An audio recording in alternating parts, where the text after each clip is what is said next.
नेपाल स्वर्ग छ। कसले भन्छ नेपाल स्वर्ग छैन? नेपाल स्विजरल्यान्ड हो।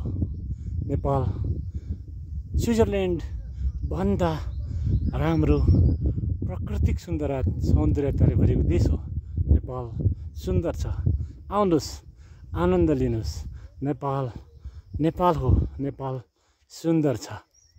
यो 5 पोखरी जाँदा अपराह्न 1 देखि 2 बजेसम्मको जेठ महिनाको मे 31 तारिकको आजको दिनको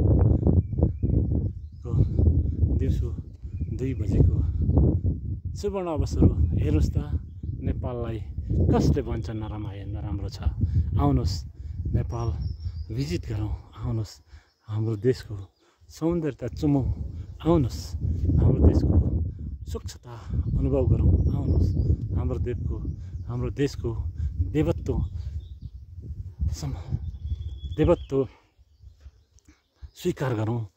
आउनुहोस्, हाम्रो देशको प्राकृतिक सौन्दर्यताको भरपुर मनोरञ्जन गरौँ।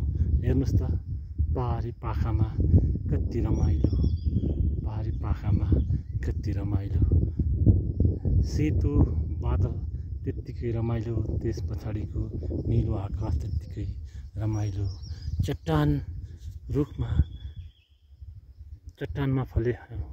उभिएको रुख त्यत्तिकै रमाइलो, भुइँमा लडेको चट्टान त्यत्तिकै रमाइलो, डाँडामा रहेको चट्टान त्यत्तिकै रमाइलो। रुखपात बिरुवा आफ्नै लयमा छन्, आफ्नै श्रृङ्गारमा छन्।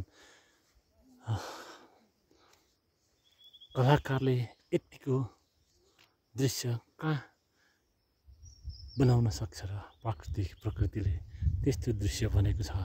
रुख आफ्नै रङ छन्, आफ्नै रूप छन्। आउनुहोस्, नेपाल